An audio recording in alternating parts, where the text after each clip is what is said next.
sejam bem-vindos a mais um episódio do Papo das Gurias. Um papo que tem partilha, tem inspiração e tem verdade.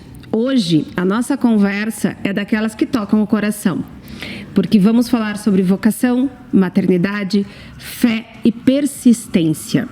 Então, se ajeita aí, pega o teu café e vem com a gente. Uma mulher de fé, mãe, esposa, apaixonada pela arte de ensinar. Ela é pedagoga, casada com militar, mãe de 2 crianças lindas. Demorou 10 anos para se formar, mas nunca abriu mão do seu sonho. Seja bem-vinda, Fredrum. Ai, que chamada mais linda! Feita com muito amor para você. Muito obrigada. Eu estou muito feliz, meninas, de estar aqui com vocês. Esse convite, assim, realmente aquece o coração, até por, né, a nossa vivência, da história que a gente tem juntas. E eu fico muito feliz de estar aqui e compartilhar um pouquinho. E espero que contribua, né, com as pessoas que irão ouvir, que possa servir também de inspiração. Um pouquinho, né, da minha história. Sem dúvida será uma bênção a nossa conversa. Vai ser sim. Fran, a gente tem uma pergunta que é a nossa entrada. Quem era a Fran há 10 anos atrás? Há 10 anos atrás, a Fran era uma menina inocente, era uma menina que tinha acabado de casar, estava começando a construir ali a minha vida conjugal, com uma bagagem um pouco mais interiorana, no que eu digo no sentido de mais simples, né? Acreditando mais na simplicidade, me envolvendo mais no âmbito mais familiar. Por ser uma cidade pequena, né? A gente também conseguia ter uma relação mais próxima com os vizinhos, com os amigos. Então, eu era uma menina, posso dizer assim, com a cabeça ainda muito voltada também para essa parte de ser menina, né, imatura também, e que foi evoluindo aí com o processo, com esse nosso decorrer, né, dos anos, a gente foi evoluindo.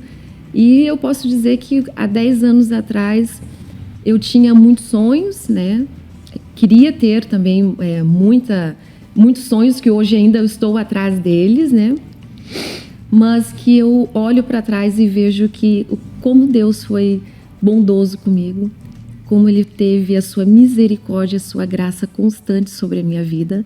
E eu vejo também uma menina que se tornou aquilo que eu nem imaginava que eu poderia um dia me tornar, né? Hoje eu sei que eu tenho, né, muitas coisas ainda para estar no processo de me transformar, de melhorar, mas olhando para aquela menina assim, hoje eu tenho que só agradecer a Deus. Já fiquei emocionada.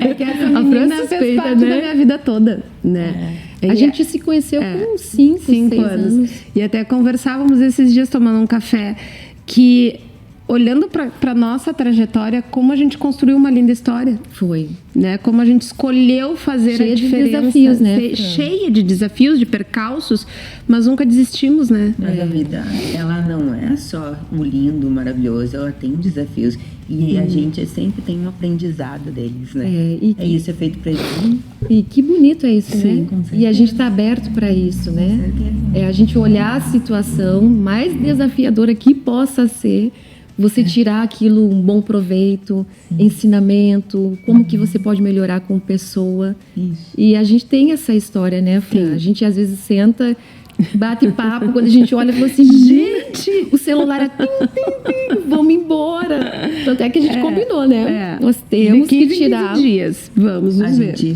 faz isso, uma vez né? por semana. A gente faz. Nós agora combinamos, né, Fran? Sim. Para poder pôr a compromisso com a amizade, compromisso com a gente também. E isso é muito fundamental, porque a gente vive uma vida que precisa de pessoas. Isso. Né? Exatamente. E pessoas curam pessoas. Sim. Né? Sim. Então, pessoas, a gente cresce com pessoas. Então, a gente precisa ter A gente não pessoas. tem um mundo para viver sozinho. Não tem como. Não, tanto é que tem a palavra aí, né, nos dizendo, né, que quando Deus ele criou a humanidade era justamente para não viver só, né? Criou Adão, criou a Eva e assim ele tinha tem o plano, né, e o projeto realmente para não vivermos sós, né? Sim, e é tão bom. Eu sempre digo que eu sou muito abençoada, muito, muito, porque eu tenho pessoas que caminham ao meu lado há muito tempo. E essas pessoas que estão ao meu lado, elas estão porque elas querem estar, porque eu venho trilhando um caminho de evolução.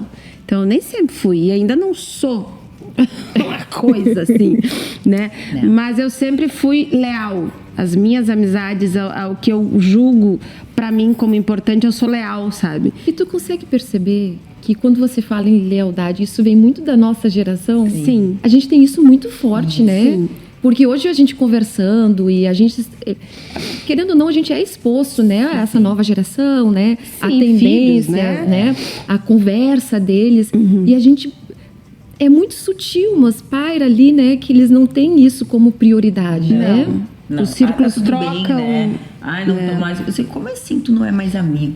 É fácil, né? Não, mas daí nós brigávamos também. Não. Nós brigamos por cada 2 anos sem nos falar. Nós também brigamos. Saía brava uma com a outra. Depois Mas assim, o negócio é respeitar os ciclos, claro. É respeitar a importância do outro. E a lealdade vai muito além disso, né? Então, mesmo que você tenha uma encrenca, que você tenha ranço com alguém, sim, né? Alguma situação, você é leal. Mesmo assim, exatamente, você é leal. Mas amigos são para isso. Mas eu te digo que a nossa geração não é só sobre amizade e lealdade, Gra. Eu vejo que a gente, assim, por exemplo, eu sou uma pessoa, se tu me contar uma coisa da tua vida, tu confiou em mim, tu pode amanhã me sacanear de um jeito mais torpe que existir. Aquilo que tu contou pra mim é pra mim. Eu tenho isso como... Tá guardado. Né? Eu posso falar de mim, mas de ti eu não vou dizer. Porque a Fran me contou que a vida dela... Não, isso é sobre a vida dela. E eu percebo que hoje não tá se perdendo essa, sabe, essa lealdade mesmo, de respeito pelo que o outro confiou em você, né? Por isso que eu digo que ela vai além, né? De respeito, maturidade. A lealdade vai muito além, né? É mais profundo. Mas então vamos para outra pergunta. Fran, o que te fez escolher a pedagogia? Em que momento percebeu que ensinar era mais que uma profissão, era uma vocação mesmo? Assim, nos conte um pouco desses desafios enfrentados, porque no Brasil não é fácil ser pedagoga, né? Professor, então... Muito boa a pergunta, Gra. Eu olhando para trás, né, e vendo assim, o ensinar já estava em mim.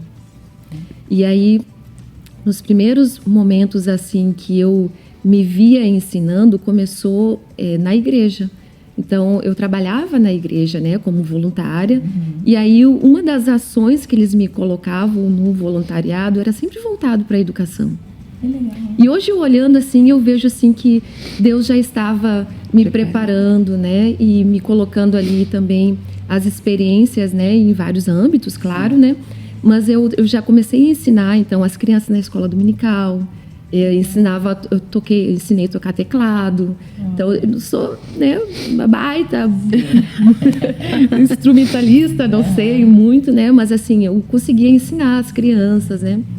E aí, como a vida vai nos dando opções, né? Então, o primeiro momento, logo que eu comecei a entender que eu precisava, né, ter uma profissão, eu tentei me aventurar em outros lugares.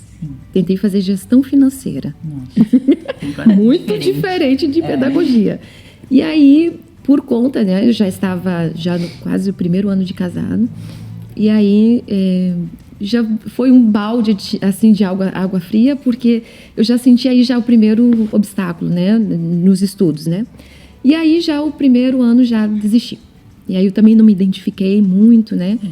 Aí, passou um tempo, eu fui para técnico em enfermagem. Nossa. A pessoa não tinha má constância. Você vê como eu não tinha certeza. Não nada a ver de gestão financeira, cair para técnico em enfermagem. E foi onde eu também já me identifiquei, porque já tinha pessoas, eu envolvia com pessoas, né? E esse cuidado, esse olhar. E eu gostava muito de ter o contato, e um contato também mais atento, um olhar mais cuidadoso. Mas também não demorou muito, porque na época nós estávamos morando em Uruguaiana. Sim. E eu estava para finalizar os estágios. Foi quando eu fiquei grávida da Duda. E aí, na época, teve uma fase da febre amarela, e aí eu também tive que ficar um pouco mais resguardada, não pude ir para os estágios. E aí, logo já estava já nos últimos meses também de gravidez, não finalizei. E aí foi mais difícil também, né? Voltar e decidir o que eu queria, né? Só que aí, quando a Duda já estava ali na fase do aprendizado de fato, né? Eu comecei a me interessar por isso. E aí comecei a ler, comecei a entender a dinâmica, como que funciona, né? Uma criança aprender de fato. E aí o meu marido. Por isso que é importante Ele a gente incentivador, ter né? alguém do nosso lado, né? Que consiga te empurrar, te dar as opções, né? Mesmo a gente com as opções, eu posso dizer, na época limitadas, né? Ele conseguiu, né? Me colocar em alguma direção e foi onde que ele pensou. E aí eu também pensei, quem sabe, vamos tentar fazer pedagogia. E na época eu estava em Caxias do Sul. E aí eu comecei a fazer a pedagogia nesse tempo, só que aí eu já estava com a Duda, um pouquinho mais grandinha, e aí eu tive uns problemas também com a minha mãe, que a minha mãe também teve um aneurisma, né? Sim. Que ela ficou hospitalizada na cidade onde eu estava, porque a minha mãe é daqui, e ela foi nos visitar em Caxias do Sul. E aí, quando ela estava 2 dias lá nos visitando, ela rompeu o aneurisma, e aí ela ficou na UTI. Lá em Caxias, ela ficou 1 ano com a gente lá, em Caxias do Sul, se recuperando. E pela misericórdia de Deus, teve um milagre, né? Que hoje a Fran conhece a mãe. Sim. Não teve sequela nenhuma. Que maravilha. Ela não falou que eu estava feia nem velha. Ela disse que eu estava a mesma carinha. Isso é ótimo, ela tá maravilhosa. Uma das sequelas da mãe é que a mãe agora não tem... Ela não tem filtro. Não tem filtro. Ela fala... então, assim, ela olhou pra Fran e, em primeiro momento, ela não reconheceu. Ela falou assim, que moça bonita. Ela não falou que você não era, né? Não, ela falou, que moça bonita. Eu disse, a senhora não lembra de mim? E ela olhou, outra Fran! E os olhinhos, né? Não tem como esquecer os olhinhos dela, né? Então, assim, foi um período bem desafiador. Aí eu tranquei de novo a pedagogia. E aí, depois de um bom tempo, aí nós já estávamos em outro lugar e conversando com o marido. Aí aí nós chegamos na cidade, que era a cidade que nós tínhamos acabado de ser transferidos. Ele saiu e aí eu fiquei na casa dos amigos nossos, nós estávamos almoçando. E aí ele chegou com um papelzinho de inscrição. Ele falou assim, tá aqui, vai voltar esse ano fazer a pedagogia. Aí eu falei, tá bom, então se é pra gente voltar, eu já me sinto bem também, né? A dinâmica já estava melhor, a estrutura que a gente já tínhamos voltado para essa mesma cidade que nós já tínhamos morado, né? Então, eu, querendo ou não, já estava com uma estrutura melhor, né? Já conhecia a dinâmica da cidade. Então, aí voltei para a pedagogia, mas mesmo assim foi bem desafiador essa volta de novo, né? Mas voltando à tua pergunta, a pessoa, né, dá... Normal. Mas voltando à tua pergunta, eu sentia que eu já tinha esse dom, essa chamada para ensinar, né? Porque o ensinar não é... E eu sempre penso isso, né? Eu estou dizendo de mim, né? Tem outros professores que têm a sua visão, né? Do ensinar, né? Então, para mim, quando eu entro dentro da sala de aula ou quando eu estou dando as minhas aulas particulares, não é ler e escrever, né? Porque eu sou especialista em alfabetização, né? Só que eu tenho um olhar mais atento para a criança. Eu consigo... e eu vejo que também isso não é só a minha profissão, é uma vocação mesmo, porque eu consigo olhar a criança... Além daquilo. E eu tenho um olhar mais atento, eu consigo ver os detalhes dessa criança... E aí, vendo esse detalhe, eu consigo ajudá-la a potencializar, mas não o aprendizado. O ela como pessoa, né? E hoje, como a gente é muito exposto também com as crianças, nesse movimento do ensinar, né? Eu vejo que nós temos as crianças ainda, nessa nova fase, nessa nova geração, dos pequenininhos, já tão pequenininhos... com a autoestima baixa, com um sentimento de não consigo, eu não posso. Desde pequenininho a gente já consegue... Eles não, mamãe. eu sou capaz, eu quero fazer sozinha, eu vou. 5 anos. Isso é ótimo, Minha filha, né? tu não precisa fazer tudo sozinha. Não, mas eu quero, tá? Mas se tu precisar de ajuda, a mãe tá aqui. Mas assim, é o ambiente, né? Sim. O ambiente externo, ele ajuda muito isso. Como que ela é exposta, né? Com os avós, deve escutar isso, Sim. né? A mãe faz esse papel, né? O pai faz esse papel. Os irmãos têm Você esse papel, consegue. né? Então, quando a família não consegue... porque educar dá trabalho. Uxi. Educar Bastante. dá trabalho. Acho que tudo delimita tempo, né? E tempo e trabalho no sentido de nós ajudarmos em tudo. Na nossa profissão, né? Dentro de casa, fora, em qualquer lugar. As amizades também não trabalham, né? E isso é um olhar sensível que a O gente tem que cuidado ter, dá né? trabalho.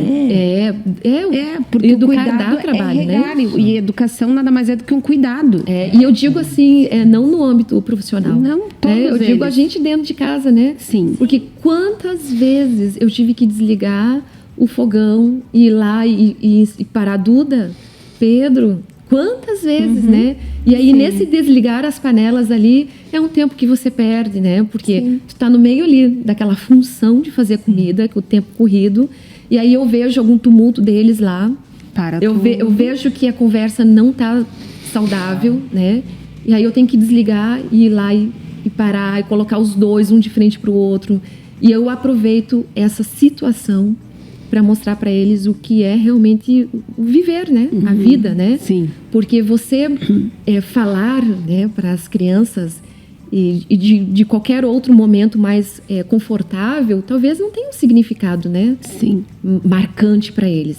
Agora, no auge daquela Uma crise, de daquele raiva, conflito, então eu tenho que parar e visualizar, filha, olha, talvez o equilíbrio emocional, vamos trabalhar nisso. Sim. Olha o ponto fraco que você está despertando no teu irmão, né?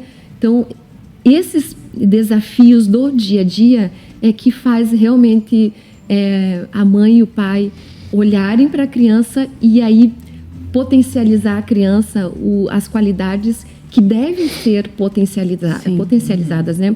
E aí, quando o pai e a mãe estão tão envolvidos no dia a dia, o tanto que eles perdem. Eles perdem esse olhar atento, essa sensibilidade de ouvir a demanda da criança, porque é no dia a dia que ela vai ali dentro de casa, ela está gritando, né? Ela está colocando, se expressando para fora, colocando para fora a necessidade dela, né? A carência dela. E aí isso respinga dentro da sala de aula. Aí a gente vê essas crianças, né? Com esse falar, né? Que não consigo, eu não posso. E eu até brinquei com as crianças, né? Dentro da sala de aula.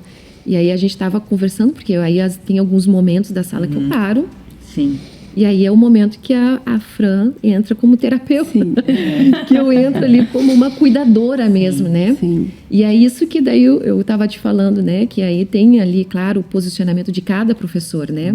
Mas o meu é além de ensinar, né? Ler e escrever. Então eu vejo como está o andamento da turma, aí eu paro. E aí uma das conversas que eles se chocaram assim foi quando eu estava conversando com eles um assunto bem sensível para eles, né? E aí eu falei para eles que o tanto que eu acreditava neles, o tanto que eu acreditava no potencial deles, que Deus tinha escolhido aqueles 20 para estarem na minha mão. E eu sabia que quando eu estivesse velhinha, sentado na minha poltrona, olhando televisão, eu ia ver cada um passando na televisão. Que eu ia escutar o nome deles. Que fulano descobriu a cura de uma doença e é meu aluno. Que Beltrano, né? Sim. Está lá sendo um grande artista, renomado, andando, sendo reconhecido mundialmente, né? E eles pararam, ficaram assim. E eu vi que aquilo chocou eles, mas de forma positiva. Sim. Porque muitos ali, naquele momento que a gente estava conversando, eles não zombaram mais, eles não ficaram mais brincando, eles realmente pararam e internalizaram aquilo que eu falei. Porque eu observo que é uma geração de mães que, além delas não inflarem os seus filhos, elas estimulam os seus filhos a se apequenarem. Ai, coitadinho de ti, filho, que o coleguinha não te emprestou. Ai, sabe? E eu percebo isso, que a geração vai ficando cada vez mais murchinha, sabe? E então tu vir com essa tua visão de vocês têm capacidade. Que eles podem, né? Que eles podem. E assim, não é a minha mamãe, porque a minha mamãe me ama, é a minha prof. E não é só o fato de tirar 10, né, Fran? Não, é só o fato da nota. 10 para mim é de menos, né? Disso, de potencializar o que eles têm dentro deles, exatamente. Né? Isso é lindo. Não, e assim, porque eu estou no período de alfabetização com eles, né? Então a gente lida mais com o conceito, né?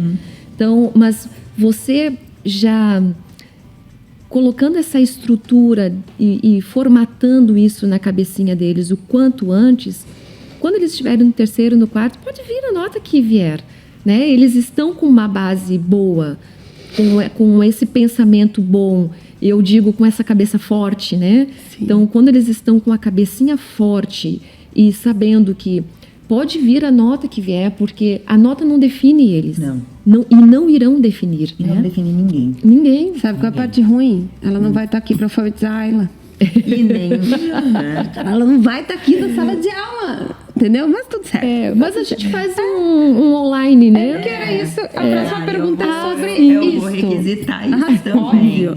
A próxima pergunta é sobre isso. Tu alfabetiza muita criança fora do Brasil, né? E acredito que isso tenha vindo também pela essa tua vida mais doida, digamos assim, de não ter um ponto fixo, de, né, a cada 2 anos estar num lugar. Da onde veio esse insight, né, essa luz para levar a nossa língua para fora do Brasil, para as crianças que moram fora? Tudo começou quando eu estava em Belém do Pará. E uma amiga minha, que também é esposa de militar, ela tem 2 meninas, e uma delas estava entrando na alfabetização. E aí ela estava indo para a Alemanha. Aí ela falou comigo, eu falei assim, olha, a gente pode fazer uma mentoria. Na época, né, eu estava trabalhando muito mentoria, né? Aí ela falou assim para mim, Fran, por que você não dá mesmo uns módulos, aula para ela, estrutura isso? E aquilo despertou uma metodologia, né, para as crianças que estariam fora, né? Só que aí estava o primeiro desafio. Se é difícil você alfabetizar uma criança presencial, como que seria alfabetizar uma criança online, né? Ela sentadinha por 1 hora no computador, né? Então, aí que foi que eu comecei a fazer outros cursos, né? Além da minha especialização, eu fiz outros cursos. E aí eu entendi que era a estrutura, o processo de alfabetização, ele precisa ser muito bem feito. Então, se o processo ele é muito bem feito, eu consigo alfabetizar qualquer criança. Sendo online, presencial, crianças típicas e atípicas. Ai, que legal. Então, essa minha amiga, ela abriu as portas e aí eu comecei a alfabetizar a filha dela. Ai, que legal. Em 4 meses, a filha dela já estava lendo e escrevendo. Ai, que legal. Foi rápido o processo, mas não porque a gente tinha, claro, uma família bem estruturada, né? E as mães, a mãe e o pai ali dando o apoio, o suporte. Mas é porque a gente tinha uma metodologia que funciona. Então, essa base dessa estrutura, esse processo, que eu até nem chamo de metodologia, eu chamo de processo de alfabetização, ele precisa ser muito redondinho, né? Você já pensou em dar aula para professores para implementar esse método? Eu tenho, né, uma ação humanitária, eu faço parte de uma ação humanitária lá na Ilha do Marajó, numa ilha que se chama Melgaço. E aí a gente faz agora mesmo, né, nós fomos não, né, porque eu estava aqui, mas eu fiz uma preparação para os professores lá da Ilha de Melgaço, online. Online. Aí nas 2 edições nós fomos presencial, né, lá com toda a equipe. Nós temos uma base humanitária lá dentro da Ilha de Marajó.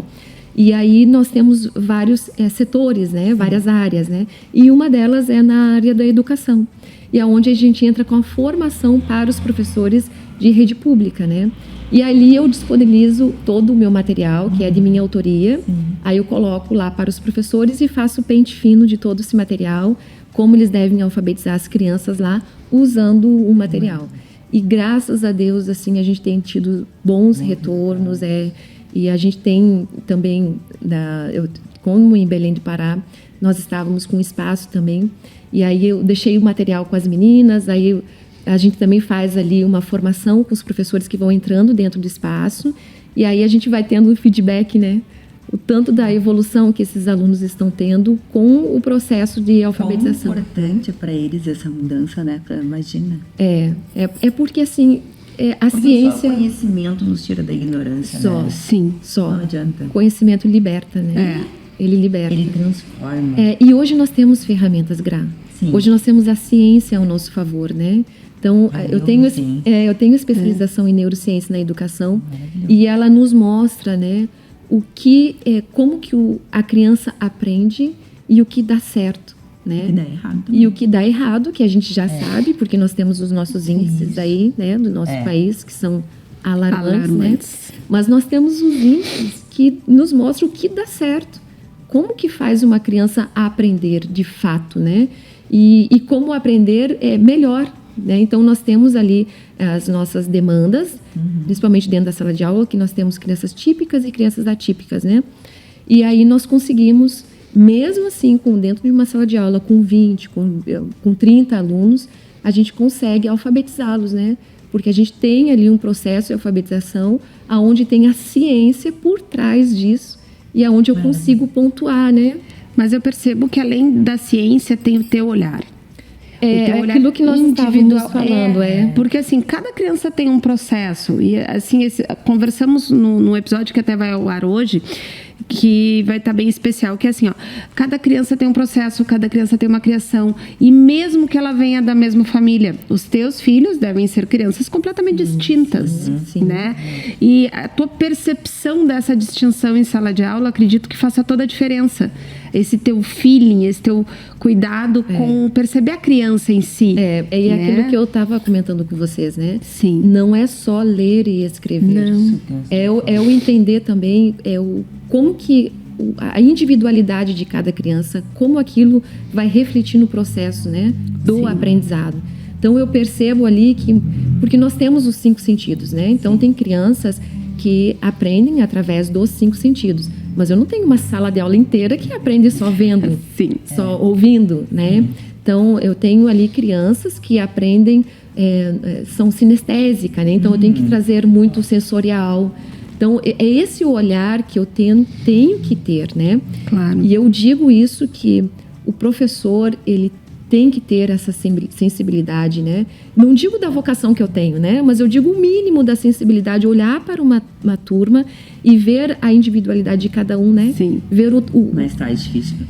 Eu sei que porque é trabalhoso, né, Gra? É trabalhoso, E a gente vem de uma sociedade que não quer trabalho, de forma geral. Eles querem ver se o aluno tem notas boas ou ruins. Mas eu te digo que não é nem só sobre isso, Gra. É a comida pronta. É o Ozempic para emagrecer, é a comida pronta que tu vai lá só bota no micro-ondas, fácil. É o filho que fica no celular porque eu preciso trabalhar, eu preciso fazer dinheiro. E aí isso aí reflete dentro da sala de aula. Mas eu porque imagino. aí nós temos, né, esse olhar querendo ser precoce também na alfabetização, né? Então, colocou a criança na escola, daqui a 2 meses já tem que sair lendo e escrevendo, né? Então, essa dinâmica da vida, às vezes, reflete no aprendizado da criança, né? Então, como as coisas são muito rápidas e a informação é muito rápida, a tendência, né, de algumas famílias, não vou generalizar isso, né? Claro. Mas a tendência de algumas famílias a criança também tem que ser rápida para aprender, Tá ler e acontecendo. escrever, né? É claro que dentro da ciência nós temos um período sensível, que a gente chama de período sensível do aprendizado, que vai dos 5 aos 8 anos de idade. Nós temos esse período sensível. Isso não é eu que estou dizendo, isso é a ciência que está dizendo. Nós temos o período sensível de Mas não aprendizado. é, tipo assim, só nos 5 anos. Tu tem, quando acabar os 5 anos, tu tem que saber ler e escrever. Não, né? Mas tem um ponto fundamental. Tá. Que o ler e o escrever, que é a fase sensível, ela é dos 5 aos 8 anos. Tá. Só que nós temos um processo antes, que nós chamamos de habilidades preditoras da alfabetização. Que são habilidades que essa criança tem que trabalhar antes dos 5 anos. Então, é o encaixar, é o manusear alguma coisa, é o peso forte, é o fraco, é o leve, a lateralidade, é o equilíbrio, é a rima, a literação, é o vocabulário, a riqueza de vocabulário. Então, essa criança que tem uma riqueza de vocabulário em casa, onde ela é exposta no ambiente, onde só não fala assim, ó, vem comer, né? Sim. Então, quando você define agora, vem almoçar, isso já vai internalizando na criança os horários fixos, né? Então, nós temos o almoço, nós temos o lanche, nós temos o jantar. Então, quando você especifica para a criança, eu vou dobrar à direita, né? Ou só, dobra aqui, né? Dobra aqui. Então, quando você vai e verbalizando para a criança os comandos, né? De uma riqueza de vocabulário, quando a criança entra no processo de alfabetização, que é o período sensível dos 5 a 8 anos, eu já tenho uma bagagem rica. Então, a demanda não é tão trabalhosa. Sim. Então, eu tenho esse período sensível. Afra, passou desse período, a criança não vai mais aprender? Aí eu te pergunto, Gra, você agora resolve aprender japonês, ou mandarim, ou italiano, ou alemão. Vai ser fácil ou vai ser difícil? Vai ser difícil. Vai ser desafiador, Bem não vai? difícil. Mas vai aprender, não vai? Com certeza. É a mesma coisa com a criança. Dedicação. É a mesma coisa quando você passa desse período sensível para ler e escrever. Não é que a criança não vá aprender a ler e escrever. Ela vai ter um desafio a mais, mas vai ler e vai escrever. Só que nós temos esse período sensível, né? E nós temos que... Tipo uma janelinha. Que aí a gente escuta muito, né? De alguns professores e alguns profissionais na área da educação, né? Ah, vai dar um clique nele... Ele vai sair lendo e escrevendo, assim, né? Aí nós olhamos de novo, né, para as evidências científicas e a gente vê que não é o clique, né? Nós não temos ali, é só expor a criança a leitura e a escrita, que vai dar um clique nele, ele já Então, vai... se eu me expor a uma terceira língua, eu vou sair falando? Sim, não é assim que o nosso cérebro funciona. Sim. Né? Então, quando a gente entende isso, a gente começa a usar ferramentas que auxiliam a criança nesse processo do aprendizado. Então, a gente vê que não é um clique, é realmente um processo muito bem estruturado que a criança tem. É uma hierarquia, né? Você começa do simples para o complexo.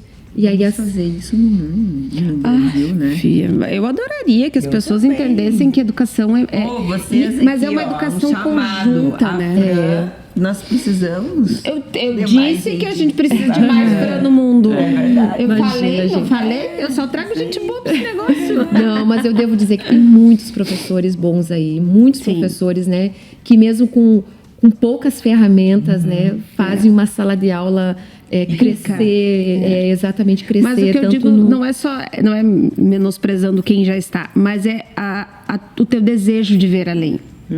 Sabe, Fran? Eu percebo que falta o desejo das pessoas de verem além, de sair do básico. E eu tenho isso, mas isso é muito meu, é muito particular, assim. Se eu vejo que eu tenho uma criança que está com uma dificuldade, e não digo uma criança atípica, tá? Eu digo uma criança que tenha realmente alguma dificuldade no aprendizado. Eu tenho uma incomodação santa, que eu digo, uma incomodação santa, que eu chego em casa, eu dou atenção para as crianças, dou atenção para o marido, e aí eu digo, agora me dá pelo menos 1 hora. Aí eu vou para o meu escritório, e lá eu pego os meus livros, lá eu peço orientação de Deus, eu digo, Senhor, se tem alguma coisa aqui que a resposta está aqui, está passando nos meus olhos, faça com que os meus olhos voltem e eu pegue essa informação, porque é preciosa, né? E aí eu consigo... ali daquela 1 hora, às vezes que eu tenho, possível, né? Porque às vezes é meio tumultuado, eu consigo me recordar de alguma fala de algum professor, de alguma estratégia que ele usou, de algum recurso, alguma dinâmica, e aí eu lembro desse meu aluno.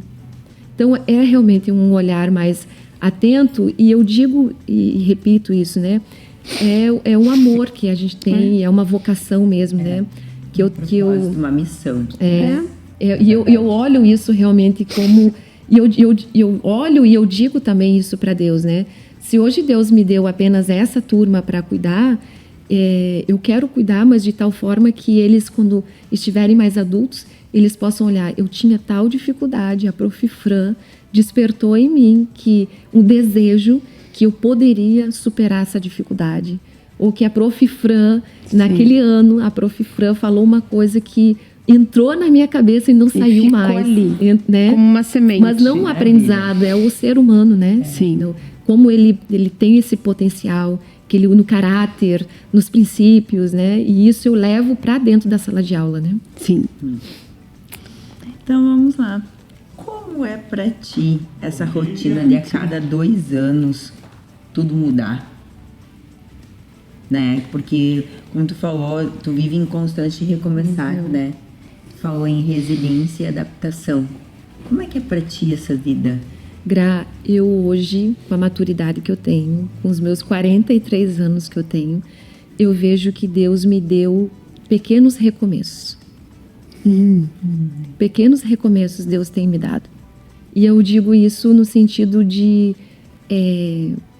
me olhar como ser humano dependente de Deus. Então, os 2 anos que eu tenho aqui foi um recomeço, mesmo sendo na minha terra natal. Foi um grande recomeço. Então, um recomeço porque...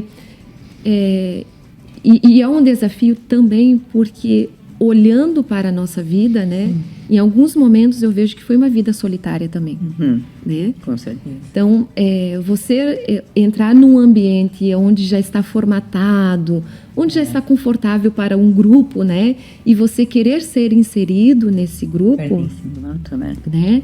Tem que ter uma sensibilidade desse grupo muito grande para realmente te dar, exatamente, para ter um olhar mais acolhedor. Te acalentar. Então, mesmo voltando para a minha terra natal, eu senti isso também, né? Então, eu vejo que Deus, ele me deu pequenos recomeços. E nesses recomeços eu vejo uma dependência total de Deus. Então, mesmo nos lugares mais remotos, os lugares mais do interior a uma metrópole, né, como a gente veio de Belém do Pará, o cuidado de Deus, e a gente está inclinado também à sensibilidade, né, de Deus, ouvir onde ele está nos movendo, né? Então, e eu escuto isso também, né, aonde ele nos move e coloca a semente, e ali a gente vai florescendo, né? Então é a sementinha que Deus nos coloca nesses lugares, a gente vai florescendo. O fruto, talvez eu nem pegue mais, né? Mas aí Você já plantou eu tenho essa sensibilidade de olhar que eu deixei, né? Em algum lugar ali, eu deixei e também peguei. E alguns lugares, é claro que são poucos, né? Que continuam com a gente nessa caminhada, né? Porque é difícil a gente manter a constância, a gente estava falando sobre isso, né? É difícil, mesmo longe, ter o vínculo, a constância, o contato, né? A rede social acaba que deixa um pouquinho mais próximo, né?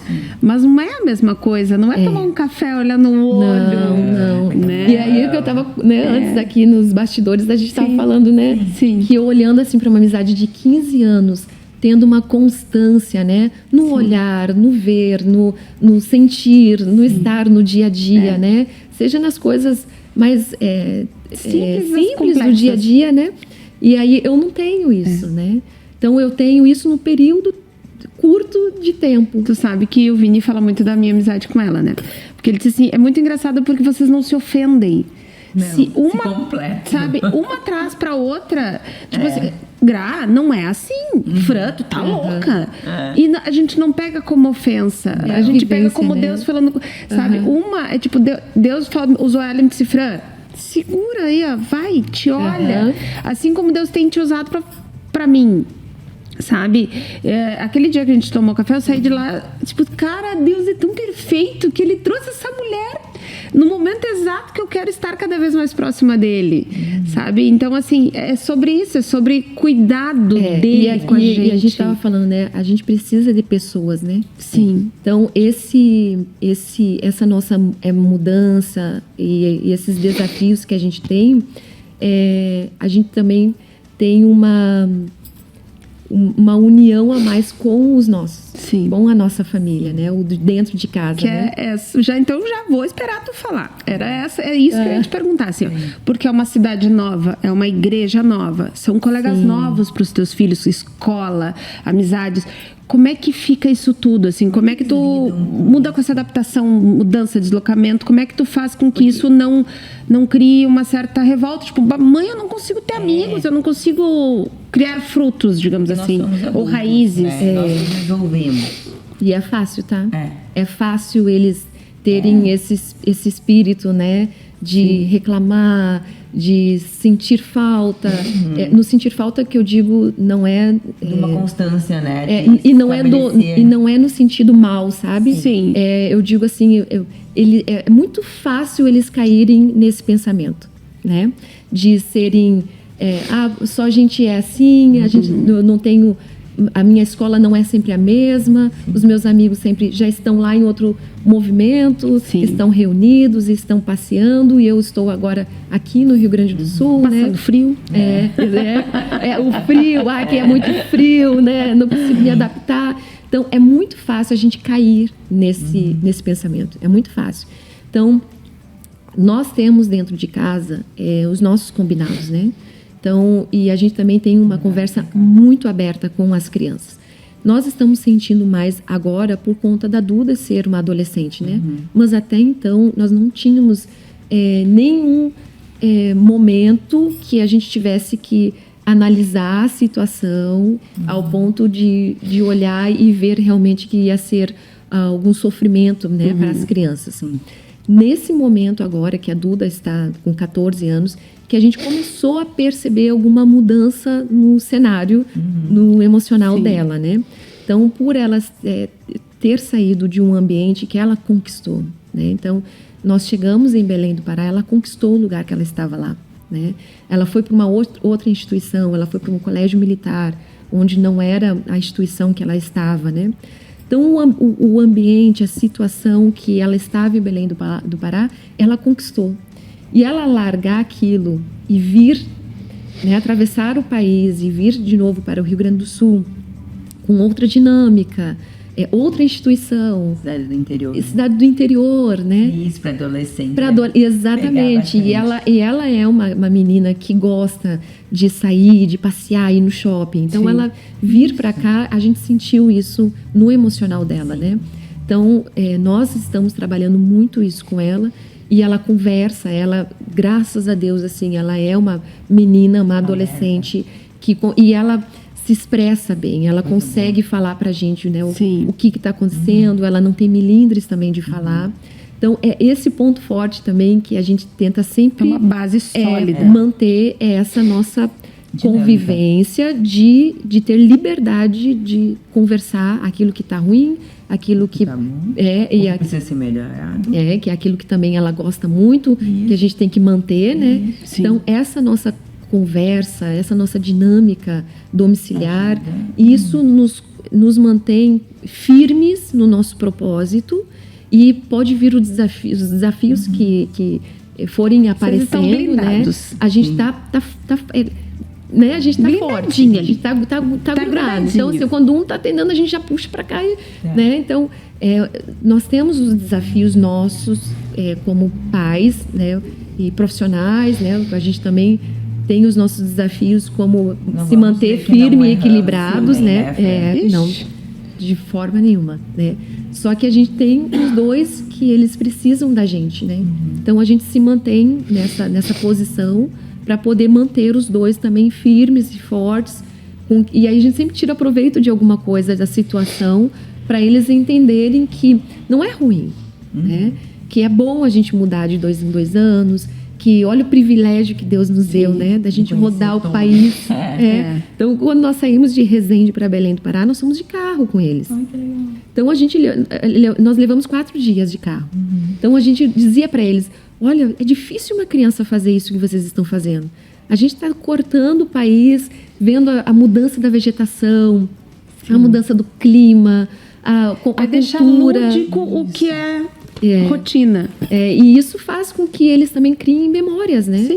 E memórias boas, não que eles venham se sentir cabisbaixos, melindrados, traumatizados, né? Porque trauma vão ter. Enfim, isso é rotina. Depois, não, e às vezes os traumas não são nem disso. São de coisas muito minúsculas que acontecem na rotina. O dia que o Pedro grita, mãe, e tu disse, eu já vou, meu filho. Exatamente, Então, mas não é uma coisa grandiosa, é uma mínima coisinha que aconteceu lá. Isso aí. E aí a gente tem que estar sensível para ajudá-los, né? Sim. Isso. Gente, a gente tá indo pro final. Que agonia! Eu queria conversar mais 2 horas, depois vem o Raul que eu quero conversar mais 4 horas. Você faz como? É tu, meu amor. Mas aqui a gente já falou, como tu enxerga o maior desafio de ensinar crianças fora do Brasil. Que, assim, você falou um pouco, né? Tem alguma história que te marcou nesse processo? Conversar com essa mulher. Tem sim. Tem uma família que eles só tinham uma filha única, né? E ela estava no processo de alfabetização e foram para a Alemanha também. E por indicação dessa família, né? E aí eles estavam muito preocupados porque ela também tinha dificuldade fonológica, né? Sim.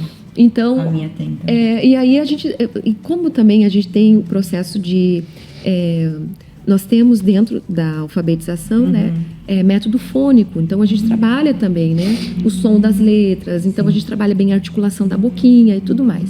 Então o processo dela também foi um processo muito significativo porque ela teve uma evolução muito rápida, né? Então em poucos meses ela já estava alfabetizada. E aí o que preocupava a família era o retorno para o Brasil. Porque nós temos aqui as famílias que vão para o exterior e voltam para o Brasil com a criança que está na fase de alfabetização, eles têm que aplicar uma provinha para essa criança, né? E dependendo da instituição, é uma provinha meio capciosa, assim, que não está ali dentro dos parâmetros para uma criança de primeiro ano, né? Então essa era a preocupação da família. E aí a família muito preocupada, e aí falando, Fran, ela já está lendo, a gente está escrevendo, a gente fica muito grato por isso, mas nos preocupa ela vai perder esse 1 ano? Será que se ela fizer essa prova, ela vai ser reprovada, vai ter que voltar 1 ano? Então a gente começou a trabalhar em cima desse objetivo deles, né, que era a prova, começamos a trabalhar. E aí eu estava de férias, e aí aplicando a prova nela, então era uma loucura, porque a gente estava de férias, cuidando das crianças, e eu aplicando a prova nela e fazendo as revisões que precisariam ser feitas para essa prova, né? E aí nós entramos uma determinada semana, que aí eles estariam já no Brasil e iriam um dia ou outro fazer a prova nessa instituição. E aí eles não me falaram o dia que ia ser a prova. E aí eu estava com as crianças, curtindo. Aí quando eu entrei e estava entrando para o cinema, o pai me mandou um zap. Prof, não vou dizer o nome dela aqui. A minha filha está entrando agora para fazer a prova. Aí eu levei aquele, né? Eu falei assim, diz para ela que é para ela fazer bem tranquila a prova, que tudo que ela precisa já está na cabecinha dela, que é para ela ficar calma, que ela vai conseguir colocar isso dentro da prova. E entrei para o cinema. Aí quando eu saio, né, peguei o celular, já tinha ligação, já tinha zap, e eu falei, meu Deus, o que será que aconteceu? Era ela, toda feliz, emocionada, a família emocionada, dizendo... Não, e o mais bonito foi que eles diziam assim, prof, ela não só passou, mas como a prof falou que ela passou e passou muito bem, acima da média. Que ela não tinha visto ainda uma aluna com desempenho Tem lencinho aí, por favor. Ai, gente, Então isso me marcou, né? Me marcou também. Enfim, gente, mas é que é a vida real. Isso marca a gente, e a gente vê também o peso, né, da família que tem por trás disso, o cuidado, o atento dos pais, né, com essa criança, que, claro, é óbvio, ela tinha um conhecimento internalizado dentro dela, mas o que fez ela ser acima da média naquela prova, tenho certeza que foi Deus ali do lado dela, inspirando ela, trazendo... você um instrumento de Deus. E os pais também, né, com aquele pensamento, vai filha, você consegue, você... É sobre isso. Tá. Para de chorar, vamos lá. Senão não vai dar certo. Minha linda, pra gente encerrar, porque eu queria ficar muito mais tempo aqui. Tu acredita não, tu tem certeza que tu é um instrumento de Deus nesse plano, né? Mulher de fé. E o que Deus tem feito através de você para que daqui a alguns anos as pessoas olhem e dizem: aquela mulher passou no meu caminho e ela deixou uma semente incrível. Essa tu pode responder para aquela câmera, porque eu tenho certeza que vai ser bênção essa resposta. Eu acho que o que eu gostaria também de deixar como legado, que se isso pode deixar, né, junto com essa... que eu venha aonde passar e com quem lembrar de mim, que eu venha ser lembrada como uma mulher de fé e como uma mulher que tenha presença. E o que eu falo na presença é a presença que eu trago de Deus em minha vida. Que o ambiente que eu entre, que eu me anule e que eu possa só exalar a presença de Cristo em minha vida. E é o que eu tento deixar como nos rastros que eu vou deixando. Eu quero deixar esse toque, esse bom perfume, como a palavra de Deus fala, né? O bom perfume de Cristo exalando nos ambientes que eu entre, que é onde houver tumulto, que eu possa tentar apaziguar, que eu seja conhecida como essa pacificadora, que eu seja conhecida como que leva a presença, mas uma presença genuína, uma presença que leve a presença do Pai, que lembre nas minhas conversas, né?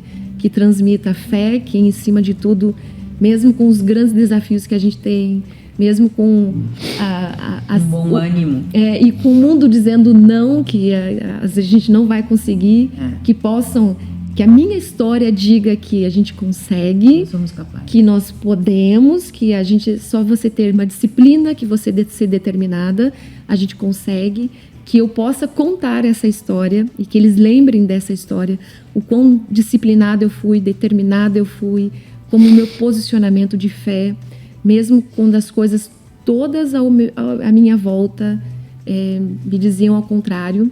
Eu posso dar som? Pode, lá. Não, quando eu estava grávida, Pedro e Miguel para nascer, eu estava em trabalho de parto e nós fomos assaltados no Rio de Janeiro. E nos largaram naquela rua sem nada, eu e o meu marido. Então, eu estava já em trabalho de parto, eu estava com 9 de dilatação e nós fomos abordados no Rio de Janeiro, no bairro que fica no Meier, nós fomos abordados lá e nós tivemos que entregar tudo. Então, mesmo naquela situação, naquele movimento que foi muito traumatizante para a gente, né? Eu sentia paz. Então, eu sentia paz. Eu sabia que em todas aquelas coisas que estavam acontecendo, toda aquela dinâmica que estava acontecendo, eu sabia que Deus estava nos protegendo, nos guardando, e em todo momento eu sentia paz. Então, tanto é que quando o meu marido foi liberado por eles, né, eu saí de uma porta e o meu marido saiu de outra, eu sentia paz, e o moço que me abordou, ele dizia para eu correr na rua, né? Porque ele não sabia que eu estava grávida. Sim. Então, quando ele abriu a porta do carro, ele viu que eu estava grávida, ele balançava a arma na minha cabeça e ele dizia para o outro companheiro dele: e o que eu faço com ela? É uma grávida que está aqui. Aí eu não deixei o outro responder, eu olhei para ele e falei: moço, você tem misericórdia da minha vida? Tem misericórdia da minha vida? Aí ele olhou para mim e falou: então tu corre. Corre. Eu com 9 de dilatação. Então você corre. Aí nós tínhamos uma Pajero, né? E ela era alta. Então, para eu descer já foi dificultoso. Então, quando eu cheguei na rua, e mesmo eu olhando dentro dos olhos dele, dizendo para ele ter misericórdia da minha vida, com aquela arma apontada na minha cabeça, eu tinha paz. Eu sentia a paz de Cristo em minha vida.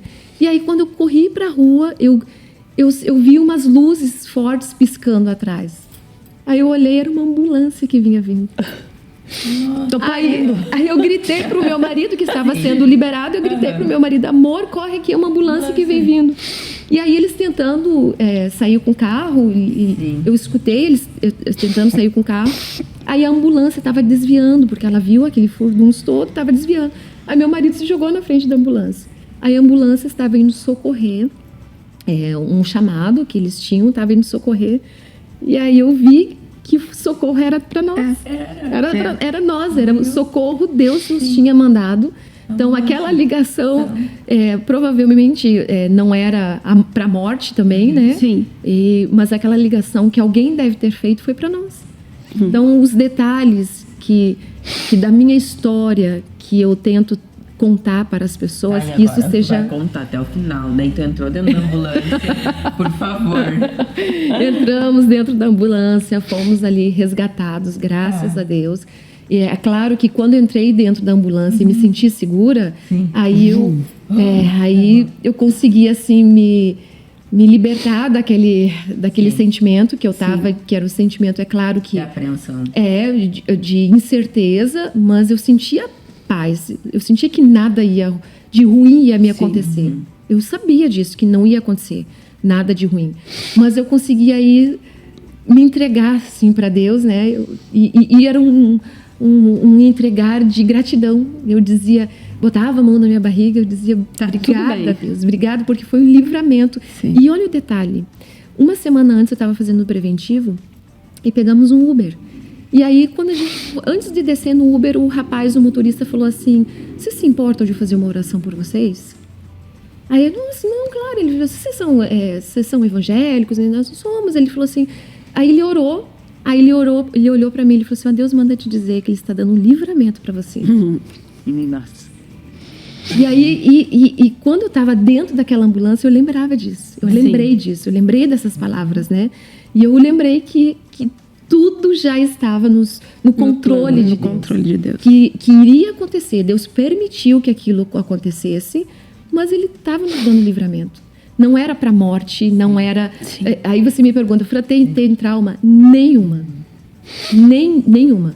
Tanto é que depois disso a gente morou de novo no Rio de Janeiro. Então, assim, não tenho traumas. E aí fomos para o hospital, chegamos no hospital. No decorrer do caminho, a gente já não sabia nem mais o hospital que a gente tinha que ir. A gente ficou, o caminho do hospital a gente não sabia mais. Aí estava dentro da ambulância uma enfermeira, ela já aferiu minha pressão, já estava ali dando os primeiros atendimentos.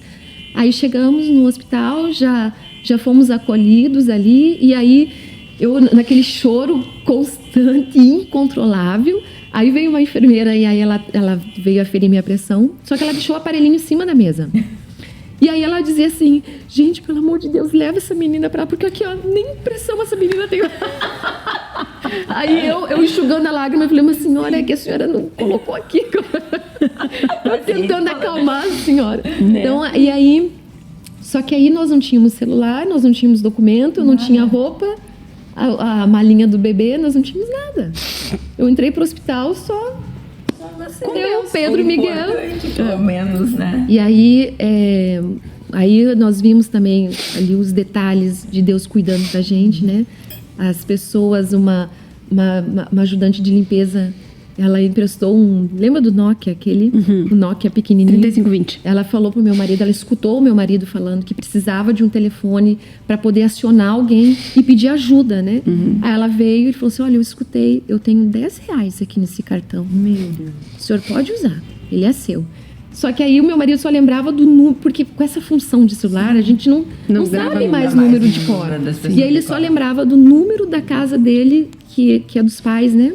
Aí ele ligou, os pais não atenderam, porque era às 5 horas da manhã. Sim. Aí nós tentamos ali pedir mais o celular emprestado para entrar na internet e pegar o número que era da escola que ele estava estudando na época, no Rio, né? Para poder acionar um superior e o superior ajudar a gente ali, né? E aí a intenção do meu marido era, procura alguém da minha turma e diz o que está acontecendo para alguém vir aqui trazer uma fralda para o Pedro Miguel, alguma roupinha para o Pedro Miguel, né?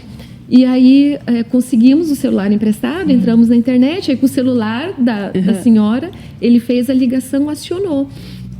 Aí eu em trabalho de parto ainda. Aí quando deu umas 8 horas da manhã, aí começou a bater gente lá em casa. Começou a bater gente lá no hospital. E falou assim, olha, os colegas de turma do senhor Borges estão aqui, vieram ver o que aconteceu, né? Só que quando eles vieram, já vieram com uma sacolinha, com fralda, com roupinha pro bebê. E aí um dos colegas vieram já com celular, com cartão, né? Ó, aqui tem cartão, não sei quanto que a gente já conseguiu fazer o levantamento, doaram para vocês. E aí tomou uma dimensão, Gra, que quando eu não tinha ainda tido o Pedro Miguel, começou a chegar tanta doação, e aí começou a jogar doação para mim também, porque eu não tinha nem camisola, eu não tinha nada, né? E aí começou a chegar as doações, e aí no quarto que nós estávamos tinha uma parede embaixo assim da janela, e aí começou a fazer da entrada até o final, já começou a vir um monte de sacola. Nossa. E aí quando eu entrei em trabalho de parto, que não, aí eu queria trabalho normal, não consegui trabalho normal, fui para cesárea. E aí quando eu voltei, já tinha 3 pilhas de roupa, de saquinhos. E aí eu falei, gente, mas avisa lá que não precisa mais, a gente já tem roupa aqui suficiente, não precisa, não dava nem para colocar aquilo e colocar no armário, porque não tinha mais. Aí acionamos, né, as meninas lá da recepção, aí daqui a pouco bate uma lá. Só mais uma sacolinha, porque ele só mais uma sacolinha. Enfim, eu tive roupa pro Pedro Miguel até os 2 anos de idade. Nossa. E camisolas, eu conseguia usar camisola um dia por semana, viu? Maravilhosa. Então, a gente viu ali a generosidade de Deus, né, o cuidado nos detalhes. Então, o cuidado nos detalhes com o Pedro Miguel, de um recém-nascido que tem uma demanda, né? Sim. E o quanto Deus foi generoso, sensível em nos atender também naquele período que a gente estava. E com todos nós ali. Agora é contigo. Cuida coração. Ai, ai. Esse foi um papo com a Fran, uma pessoa maravilhosa, como vocês viram, né? Eu e a Fran estamos emocionadas aqui do lado dela, né? Já chorei, mas me recompondo agora. Foi um prazer te ter aqui. Prazer é Foi uma meu. honra. Com certeza ela vai voltar antes de ir embora, porque a gente precisa trazer ela para mais um Mais episódio, coisas, porque muito não deu além. para fazer metade das perguntas, gente, porque foi tão bom, nós estamos hipnotizados. Foi gratificante. Aqui. Foi gratificante. Eu que agradeço, gurias. Não sei, é uma espiritualidade, uma...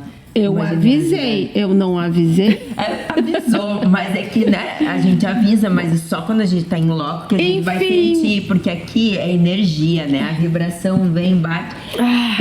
É assim, Queridos, respirar. nos sigam nas redes sociais. Muito obrigada. YouTube, Instagram, Spotify. A gente tá lá nessas 3 plataformas e vem com a gente, porque sempre tem um papo gostoso, conversa boa, de verdade, de gente de verdade. Choro, lágrimas e muito amor no coração. Obrigada, Amém. Fran. Eu que agradeço, gurias. Muito obrigada, viu?